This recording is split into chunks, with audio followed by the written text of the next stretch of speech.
Bonsoir à tous, bienvenue dans Actu comme tous les soirs du lundi au vendredi à 19 h sur NatTV. Au programme ce soir, bien évidemment, l'actualité politique de la région Nouvelle-Aquitaine avec les interventions de vos députés à l'Assemblée nationale et de vos sénateurs du côté du Palais du Luxembourg. On va parler notamment d'une proposition de loi déposée par la sénatrice de Gironde, Nathalie Delattre, du côté du Sénat. N'Actu édition du mercredi, c'est parti.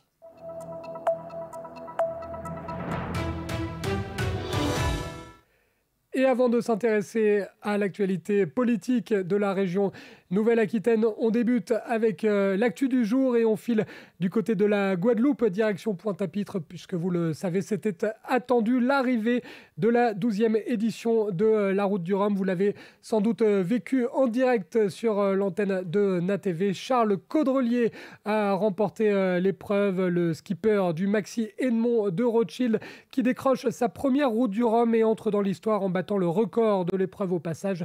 Moins de 7 jours pour Charles Caudrelier pour partir de Saint-Malo et arriver à Pointe-à-Pitre. Un homme heureux au micro de NatTV, c'est Charles Caudrelier qui répond aux questions des journalistes à son arrivée en Guadeloupe. Pour moi, c'était une course qui a beaucoup de sang, enfin beaucoup de valeur. J'ai toujours eu envie d'y être, j'ai jamais pu. Et puis j'ai eu la chance, il y a 3 ans, qu'on me propose d'être au départ dans des conditions que j'avais même pas imaginées dans cette équipe, sur ce bateau. Et c'était incroyable. Donc, et de partager tout ça avec l'équipe, avec ma famille. Évidemment, c'est un grand moment pour un marin, emporter la Route du Rhum en multicoque. Et sur des bateaux, quand j'ai commencé à m'intéresser à la voile, ça n'existait pas des bateaux comme ça, des bateaux volants. C'est la course qui m'a tout simplement donné envie de faire de la voile. Donc c'est ces images de Laurent Bourgnon sur son flotteur tout seul à la barre, ça m'a inspiré. Et depuis ce jour-là, j'ai eu envie de faire cette course bien au-delà du Vendée Globe. Voilà, donc, et j'ai jamais pu. Et j'ai été patient et ça valait le coup. C'était Charles Caudrelier à l'arrivée à Pointe-à-Pitre, lui le vainqueur de la 12e édition de la Route du Rhum qui bat en plus le record. Tout ce qu'il faut savoir sur cette Route du Rhum, la 12e édition de la plus célèbre des transats, c'est dans un instant, c'est à 20 h précisément avec la rediffusion de notre quotidienne animée par Jean-François Pibre, Victor Pérez-Boucheron et Nicolas Coute. L'autre actu sport du jour, c'est l'officialisation du départ de Christophe Urios, le manager de l'Union Bordeaux-Bègles. Dans un communiqué, le club girondin, vous le voyez, a confirmé l'information que nous vous dévoilions hier dans le Nasport Show. Je cite le communiqué: l'Union Bordeaux-Bègles confirme la rupture d'un commun accord du contrat de son manager Christophe Urios, et ce avec effet immédiat. Nous tenons à remercier Christophe pour avoir contribué à faire progresser l'UBB durant ces 3 dernières saisons. Son travail a permis au club d'écrire une belle page de son histoire. Sachez que l'intérim sera assuré par les adjoints de Christophe Urios, avec le responsable des avants et de la défense Julien Lahirle, l'entraîneur des arrières Frédéric Charrier, mais également Christophe Lossuc. Le grand favori pour prendre la succession de Christophe Urios n'est autre que l'ancien manager de l'Aviron bayonnais Yannick Bru. L'UBB actuel 11e de Top 14 qui jouera le 26 novembre prochain à 15 h sur la pelouse de Perpignan. Ce sera dans le cadre de la 11e journée de championnat. Après le sport, on passe à l'actualité politique de la région Nouvelle-Aquitaine avec tout d'abord un détour du côté du Palais Bourbon. Hier avait lieu la traditionnelle séance de questions au gouvernement du côté de l'Assemblée nationale et 3 députés de la région Nouvelle-Aquitaine sont montés au perchoir. On écoute tout d'abord Nicolas Turquois, député de la 4e circonscription de la Vienne, qui a interpellé le ministre de l'Intérieur Gérald Darmanin à propos de l'accueil du navire Océan Viking du côté de Toulon. La parole est à monsieur Nicolas Turquois pour le groupe démocrate. Merci Madame la Présidente. Mes chers collègues, ma question s'adresse à Monsieur le ministre de l'Intérieur et des Outre-mer. Au nom du groupe démocrate, je tiens à vous exprimer nos plus profonds remerciements qui concernent l'Ocean Viking. En autorisant l'accueil de ce bateau dans le port de Toulon et de ses 234 migrants, vous avez tout simplement fait œuvre d'humanité, ce qui devrait être pour tous ici le sens de notre engagement. Avoir Entendre ou lire les déclarations les plus odieuses de ces derniers jours ou de cette séance, je mesure la difficulté à laquelle le gouvernement a été confronté. Mais par votre décision, la France a honoré le mot fraternité qui est inscrit sur le fronton de toutes les mairies. Si l'affaire de l'Ocean Viking est particulièrement symbolique, elle n'est que le reflet d'un problème beaucoup plus large. Avec la multiplication des conflits aux portes de l'Europe, en Afrique, au Moyen-Orient, avec le drame du réchauffement climatique, avec un écart considérable de richesse entre les deux rives de la Méditerranée, les flux de migrants ne sont pas près de se tarir, malgré les coups de menton de certains. Le refus d'accueillir un bateau, par exemple, ne dissuadera aucun migrant de tenter sa chance avec son lot de drames. Nous devons donc adopter une stratégie d'une autre dimension sur le sujet de l'immigration, à la fois sur sa régulation, mais aussi sur son humanité. La réponse européenne n'est clairement pas à la hauteur, car elle laisse trop seuls les pays du sud de l'Europe.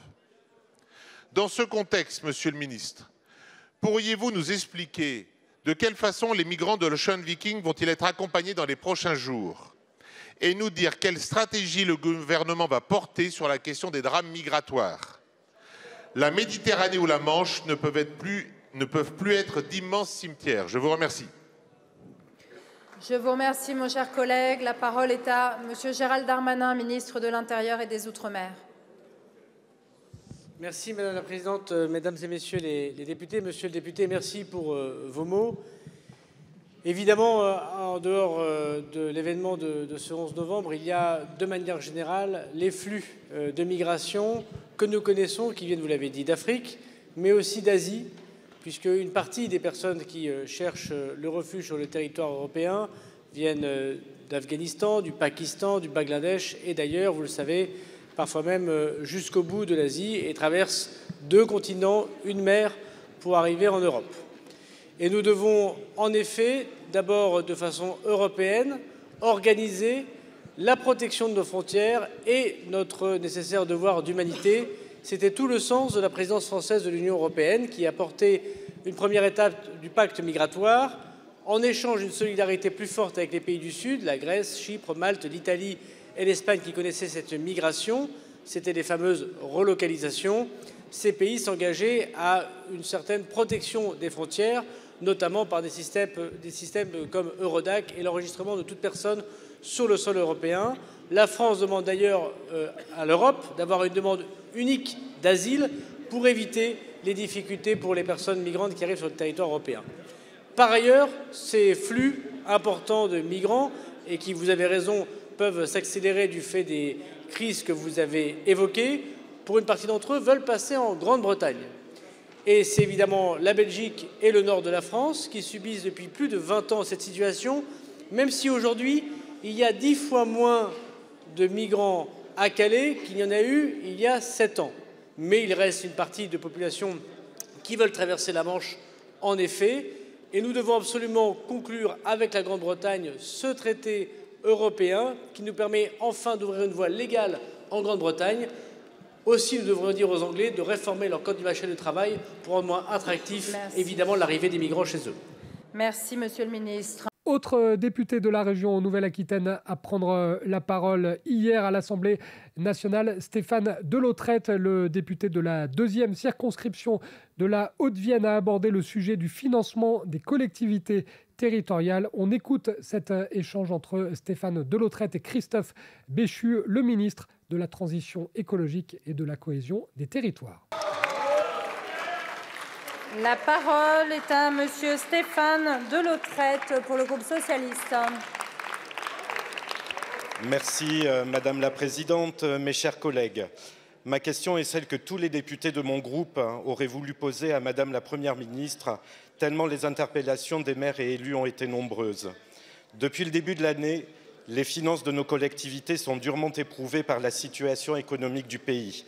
Dans un contexte déjà particulièrement dégradé, composant avec une inflation galopante, les élus ont dû faire face à la revalorisation certes nécessaire du point d'indice, à la hausse du prix des denrées alimentaires qui affectent les cantines, à l'augmentation du coût des matières premières qui pèsent sur les marchés publics et enfin à la flambée sans précédent des prix de l'énergie.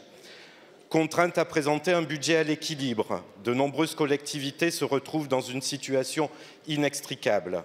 Ainsi, maires et élus locaux sont souvent démunis et doivent se résoudre à supprimer une part des investissements, ralentissant de façon certaine l'activité économique locale, ou bien se résoudre à fermer des services publics au risque de pénaliser nos concitoyens les plus modestes. S'il est vrai qu'une partie des communes rurales bénéficie provisoirement des tarifs régulés de l'énergie, nous déplorons que les autres collectivités, souvent porteuses des équipements structurants, soient exclues du dispositif.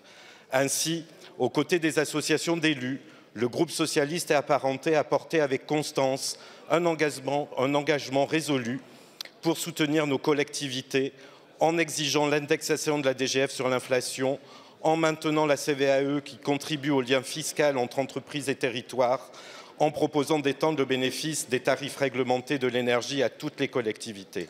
Madame la Première ministre, la relation de confiance entre l'État et les collectivités a été encore une fois abîmée par la séquence des débats budgétaires de cet automne.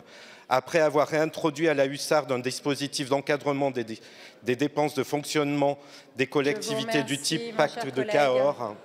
Je vous remercie, mon cher collègue. La parole est à Monsieur Christophe Béchu, ministre de la Transition écologique et de la cohésion des territoires. Madame la Présidente, Mesdames et Messieurs les députés, Monsieur le député de Lautrette, le sujet que vous évoquez, il est évidemment très présent, y compris dans le dialogue que nous avons avec les associations d'élus, et vous l'avez rappelé, à quelques jours du début du congrès de l'Association des maires de France. Il y a plusieurs sujets au milieu de tout ça. J'ai eu le sentiment d'être interpellé par un député socialiste. Je ne peux pas croire que ce soit pour comparer une hausse de seulement 300 millions d'euros de la DGF, mais qui est la première depuis 13 ans, avec les 11 milliards de baisse sous le quinquennat Hollande des crédits qui ont été versés aux collectivités locales. Donc à un moment, quand on donne des leçons, il est important de savoir d'où on parle. Le sujet, mes chers collègues, il est multiple. Sur la partie énergie, ce sont 2,5 milliards d'euros que le département met sur la table pour les collectivités qui ne sont pas concernées par le TRV. 1 milliard d'euros dans le cadre de l'amortisseur électricité, 1,5 milliard dans la version actuelle du filet, qui exactement, comme ça avait été le cas au moment du PLFR, a vocation aussi, dans le cadre du dialogue avec la Haute Assemblée, à être réinterrogé, approfondi, amélioré, pour faire en sorte d'avoir une réponse qui soit la plus juste possible par rapport aux préoccupations et aux besoins des collectivités. Et dans le même temps, là aussi, de manière exceptionnelle, les 2 milliards d'euros du Fonds d'accélération sur la transition écologique, qui ne sont pas pris sur les autres crédits, vont permettre d'aller financer des travaux de rénovation des bâtiments, de changement de l'éclairage, de toutes les mesures qui permettent d'être dépendants ensuite de ces mêmes énergies fossiles qui font ensuite grimper la facture. Donc on a des aides sur le plan du fonctionnement avec, pour la première fois depuis 13 ans, une augmente de DGF qui n'est pas gelée, mais qui réaugmente de plus de 300 millions d'euros. Et en parallèle, 2 milliards d'euros de soutien à l'accélération écologique et 2,5 milliards pour les collectivités de plus de 10 employés pour faire face à la hausse des prix de l'énergie. Je vous remercie, Monsieur le Ministre. Enfin, la troisième intervention néo-aquitaine du côté de l'Assemblée nationale était celle de Sophie Panonacle, la députée de la 8e circonscription de la Gironde, a interpellé Hervé Berville, secrétaire d'État auprès de la Première ministre chargée de la mer. C'était une intervention au sujet des assises de la mer, mais également du lancement de France Mer 2030. On écoute tout de suite cet échange entre Sophie Panonacle et le ministre Hervé Berville. Je vous remercie. Et pour terminer, la parole est à Madame Sophie Panonacle pour le groupe Renaissance. Merci Madame la Présidente. Ma question s'adresse à Monsieur le secrétaire d'État auprès de la Première ministre chargée de la mer. Le président de la République a annoncé à Lisbonne, lors de la conférence des Nations Unies sur l'océan, puis à la COP27, l'opposition de la France à l'exploitation des grands fonds océaniques. Notre position est clairement exprimée. La France veut être à l'avant-garde de la protection de l'océan et de la biodiversité marine en haute mer. Je me réjouis que la représentation nationale ait exprimé, à l'initiative de Nicolas Thierry, à travers le projet de résolution invitant le gouvernement à défendre un moratoire sur l'exploitation minière des fonds marins, son souhait de soutenir et d'encourager notre pays dans cette voie. Je ne doute pas que le prochain débat sur cette PPR, qui s'inscrira dans le cadre d'une nouvelle niche transpartisane, nous permettra de démontrer notre capacité d'unité face à un enjeu écologique majeur. Monsieur le ministre, des députés de la Team Maritime étaient à vos côtés lors de votre intervention d'ouverture des 17e Assises de l'économie de la mer à Lille, le temps fort de l'agenda de l'économie bleue. Vous avez fait la démonstration appréciée par la communauté des gens de mer que nous nous engageons pour une économie maritime compétitive et décarbonée. Le transport maritime est en première ligne et doit impérativement poursuivre sa transition énergétique. Vous avez présenté le plan France Mer 2030, destiné aux armateurs et aux propriétaires de navires de commerce, de pêche ou encore de plaisance. Il vise à accélérer la décarbonation du transport maritime qui a pour objectif le navire zéro émission. Une telle ambition ne peut se faire sans investissement dans l'innovation, la formation et surtout dans la construction par des entreprises françaises de ces nouveaux navires. Aussi, pouvez-vous, Monsieur le ministre, nous assurer des intentions du gouvernement pour abonder le fonds France Mer 2030 et ainsi assurer le succès de ce dispositif qui concrétise la volonté de la France de respecter les accords de Paris? Je vous remercie. Je vous remercie. La parole est à Monsieur Hervé Berville, secrétaire d'État chargé de la mer. Merci Madame la députée, Mesdames et Messieurs les députés, Madame la députée Sophie Panonacle. D'abord, je voulais vous remercier pour votre engagement avec tous les membres de l'équipe maritime. Nous avons, comme vous ici au gouvernement, une ambition maritime forte pour notre pays parce que la mer, au fond, répond à deux impératifs, l'urgence écologique avec la protection des océans et le renforcement de la souveraineté économique en développant notamment l'économie maritime partout sur nos territoires et la décarbonation du transport maritime. Sur le premier point, la question de l'urgence écologique. Vous l'avez dit, je l'ai évoqué tout à l'heure, la France a pris une décision courageuse et décisive. Courageuse parce que la France est le deuxième espace maritime au monde et donc on aurait pu vouloir tenter de bénéficier de cette exploitation des fonds marins. Et puis elle est décisive parce que nous allons continuer à convaincre les autres pays, nos partenaires, de faire comme nous, d'interdire toute exploitation minière des grands fonds marins. Nous le ferons avec Catherine Colonna, avec Christophe Béchu dans les différentes instances internationales et les échéances qui arrivent. Et puis sur le deuxième point, celui de renforcer la souveraineté économique. Dans la lignée de ce qu'a annoncé la Première ministre sur France Nation Verte, j'ai annoncé aux assises de l'économie de la mer France Mer 2030. France Mer 2030, c'est quoi? C'est une stratégie maritime pour notre pays. C'est 10 mois de concertation au fond pour définir les 10 priorités d'ici 2030. C'est aussi une équipe dédiée au sein du ministère de la mer pour accompagner les porteurs de projets, pour accompagner l'innovation partout sur les territoires, notamment sur la décarbonation. Et puis, c'est une ambition financière, des investissements publics à hauteur de 300 millions d'euros minimum d'ici la fin du quinquennat pour partout accélérer la décarbonation du transport maritime notamment, flotte de pêche, flotte de commerce, plaisance. Donc vous le voyez, notre ambition maritime, elle est sur deux piliers, la préservation de la biodiversité marine et en même temps la décarbonation de ce magnifique secteur qui est pourvoyeurs d'emplois et nous aurons là aussi une action forte sur la formation et l'attractivité des métiers. Nous continuons et nous irons avec un objectif fort d'ici 2030. Merci. Je vous remercie, Monsieur le Ministre. La séance des questions au gouvernement est terminée. La séance est suspendue. L'actu de l'Assemblée nationale, c'est désormais terminé. Dans un instant, on file cette fois du côté du Palais du Luxembourg pour évoquer une proposition de loi de la sénatrice de Gironde, Nathalie Delattre. L'actu continue jusqu'à 20h. Ne bougez pas, on revient dans un instant.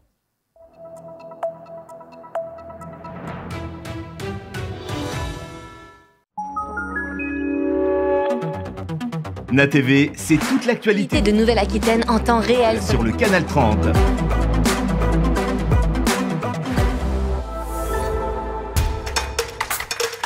Le NASPORT Live, ce sont les plus grands clubs de Nouvelle-Aquitaine. Okeanos sur NATV, l'émission consacrée à l'actualité du nautisme. L'actu, c'est l'actualité de Nouvelle-Aquitaine vue autrement sur NATV. Namas TV, l'émission idéale pour rester zen en Nouvelle-Aquitaine. NATV, la Nouvelle-Aquitaine autrement. NATV, c'est toute l'actualité de Nouvelle-Aquitaine en temps réel sur le canal 30.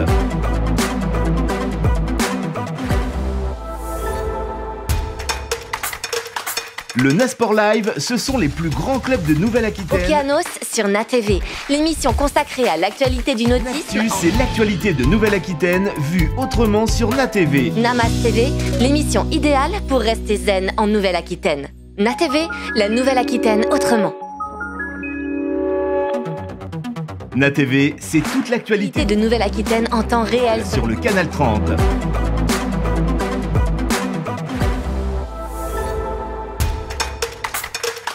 Le Nasport Live, ce sont les plus grands clubs de Nouvelle-Aquitaine. Okeanos sur NATV, l'émission consacrée à l'actualité du nautisme. C'est l'actualité de Nouvelle-Aquitaine vue autrement sur NATV. Namas TV, l'émission idéale pour rester zen en Nouvelle-Aquitaine. NATV, la Nouvelle-Aquitaine autrement. NATV, c'est toute l'actualité de Nouvelle-Aquitaine en temps réel sur le canal 30.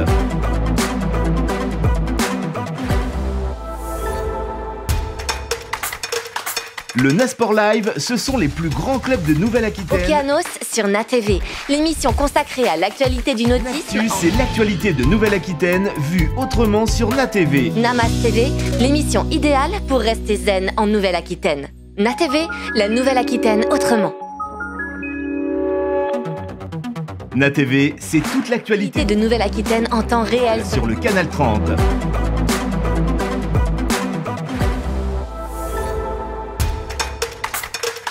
Le Nasport Live, ce sont les plus grands clubs de Nouvelle-Aquitaine. Okeanos sur NATV, l'émission consacrée à l'actualité du nautisme. C'est l'actualité de Nouvelle-Aquitaine vue autrement sur NATV. Namas TV, l'émission idéale pour rester zen en Nouvelle-Aquitaine. NATV, la Nouvelle-Aquitaine autrement. NATV, c'est toute l'actualité de Nouvelle-Aquitaine en temps réel sur le canal 30.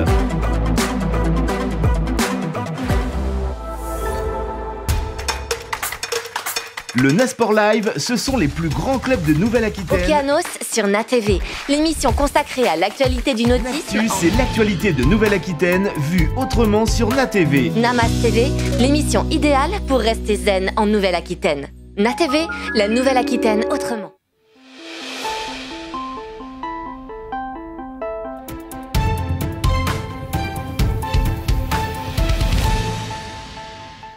De retour dans Actu comme tous les soirs de la semaine du lundi au vendredi sur NATV à 19h. Nous sommes ensemble tous les soirs pour évoquer l'actualité, qu'elle soit politique, sportive, l'actualité de cette belle région qu'est la Nouvelle-Aquitaine. Et comme souvent, eh bien, on évoque l'actualité du Sénat et de l'Assemblée nationale et on file dans le 6e arrondissement de Paris, précisément du côté du Palais du Luxembourg pour évoquer l'actualité du Sénat. Hier, Nathalie Delattre, sénatrice de Gironde, a déposé une proposition de loi pour soutenir les édiles victimes d'agressions. Les explications avec l'intervention de Nathalie Delattre. Monsieur le Président, Madame la Ministre, Monsieur le Garde des Sceaux, Monsieur le Président de la Commission des Lois, Madame la rapporteure, chère Catherine, mes chers collègues. Le 5 août 2019, un homme est mortellement renversé par un fourgon qui déversait illégalement des gravats au bord de la route. Nous nous rappelons tous de Jean-Mathieu Michel, maire de la commune de Signes dans le Var, élu depuis plus de 30 ans. Nous avions tous été émus et affectés par cette nouvelle terrible. Ce qui débouchait sur des incivilités il y a encore quelques années donnait maintenant lieu à un drame. Le Sénat, par l'intermédiaire de la commission des lois, présidée par Philippe Bas à l'époque, avait lancé une consultation nationale.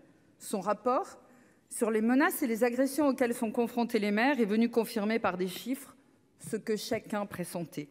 92% des élus consultés ayant répondu disaient avoir été victimes d'incivilités, d'injures, de menaces ou d'agressions physiques. 3 années plus tard, rien n'indique une amélioration de la situation, tant pour les maires, de coutume considérés pourtant comme les élus préférés des Français, que pour les autres dépositaires de l'autorité publique ou de fonctions électives. J'ai une pensée particulière pour mes élus girondins. Philippe Béchaud, maire de Saint-Philippe-d'Aiguille, agressé le 5 août 2020. Cédric Gerbeau, maire de Saint-Macaire, agressé le 8 décembre 2021. Kylian Alliot, conseiller municipal de Sainte-Eulalie de 25 ans, agressé le 16 décembre 2021. Patrick Gomez, maire de Sadirac, menacé il y a quelques semaines, et de tous les autres, trop nombreux, pour les citer tous ici. Pour l'année 2021, les statistiques nationales dénombrent plus de 1000 agressions d'élus, allant du courriel de menace à l'attaque physique, soit une hausse de 50% par rapport aux années précédentes, alors même que nous savons que peu d'élus portent plainte au final et que ce chiffre est bien en deçà de la réalité. Nous en venons même à former les élus pour prévenir les débordements lors d'échanges difficiles avec nos concitoyens. Maires et adjoints sont en effet les premières cibles de la violence car ils interviennent en proximité sur des sujets souvent liés à des troubles de voisinage, d'alcoolisation sur la voie publique, de tapage nocturne ou diurne, de problèmes liés aux règles d'urbanisme, de la circulation routière ou encore de violences intrafamiliales. Mais au-delà de ces motifs concrets, l'augmentation des agressions est aussi l'expression d'un phénomène plus profond.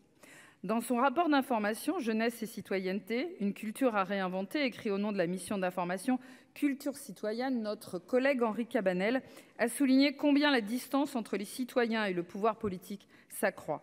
Et pour le citer, la capacité des institutions à trouver des solutions face à la crise actuelle économique et sociale est régulièrement mise en doute. À partir de là, certains semblent désormais considérer que la soumission à une norme commune ne va plus de soi et justifie toutes sortes de comportements. Qu'il y ait une forme de désenchantement pour le politique depuis plusieurs années, nous pouvons l'entendre et il est de notre responsabilité de tout mettre en œuvre pour inverser cette tendance et y remédier. En revanche, nous ne pouvons plus accepter d'être conciliants vis-à-vis d'agresseurs envers ceux qui se dévouent à la vie démocratique de leur collectivité. Nous ne devons plus pardonner au nom de je ne sais quel sentiment de culpabilité ou de la responsabilité coûte que coûte. Nous devons toutes et tous faire preuve d'une intransigeance intégrale. Il s'agit de l'essence même du contrat social tel que l'ont imaginé les Lumières, de Hobbes à Rousseau. La brutalité la plus primitive ne saurait être admise comme une réponse légitime dans une société républicaine. Malheureusement, cette banalisation de la violence, nous l'avons encore observée ces derniers jours dans un média où le parlementaire Louis Boyard a fait l'objet de nombreuses insultes. Je suis loin de partager toutes les idées de ce parlementaire, mais je veux lui dire mon soutien dans sa démarche judiciaire. Rien ne justifie un tel acharnement, et plus grave encore, ces images participent à renforcer l'impunité avec laquelle des concitoyens s'en prennent aux élus locaux. Alors bien sûr, il existe déjà des mécanismes spécifiques pour répondre aux besoins concrets de la protection des élus. Le droit pénal permet de tenir compte de la qualité des victimes selon qu'elles sont dépositaires de l'autorité publique, chargées d'une mission de service public ou investies d'un mandat électif. Ainsi, une simple insulte peut être qualifiée d'outrage sur une personne dépositaire de l'autorité publique ou chargée d'une mission de service public plutôt que celle d'injure. Tout comme la commission de faits au préjudice d'un élu constitue une circonstance aggravante dès lors que la qualité de la victime est apparente ou connue de l'auteur de l'infraction et que les faits sont commis en raison de ses fonctions. C'est pourquoi il nous faut rappeler aux élus de bien décliner leurs fonctions électives lorsqu'ils interviennent auprès de personnes issues ou non de leur commune. Cependant, au-delà du droit strict, il se pose surtout la question concrète de la réponse pénale dans les tribunaux. C'est dans cette dimension qu'il y a, selon moi, des carences.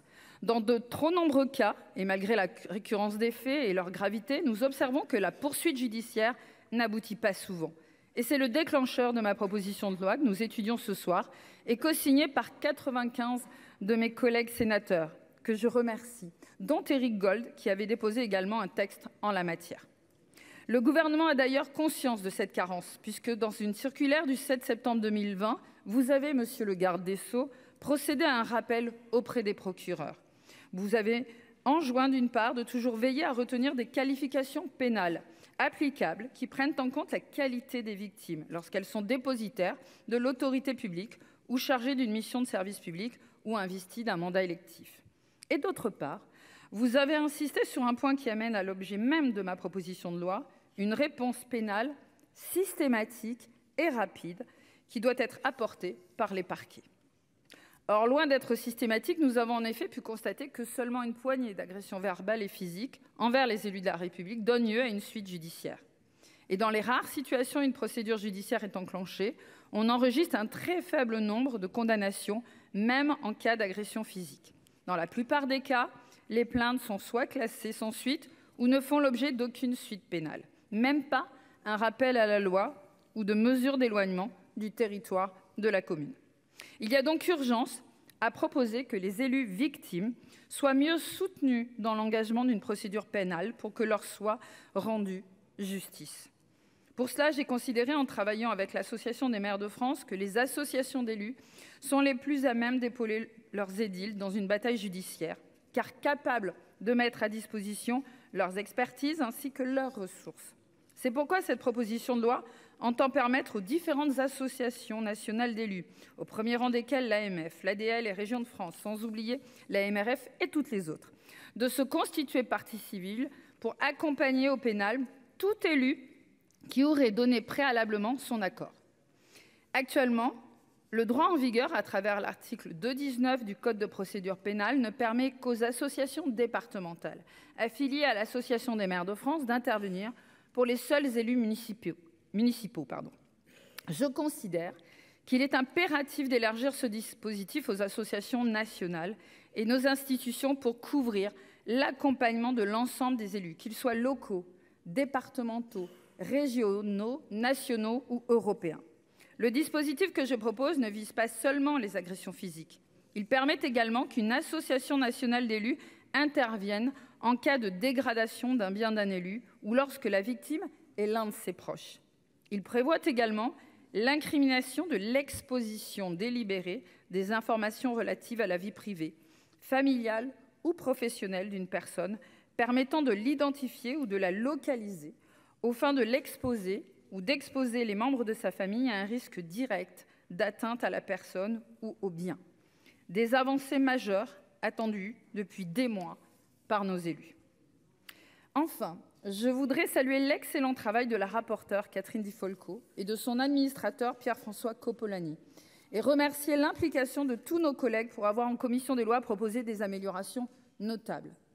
Vous dire également, Madame et Monsieur les ministres, le travail intelligent de co-construction que nous avons pu mener avec vos services, avec vous et avec vos services, dans l'écoute et le respect de ma proposition de loi initiale pour aboutir à cette rédaction conjointe de qualité, mais surtout à ce qui nous tient tous ici à cœur, dans l'efficacité de la loi. Je vous remercie.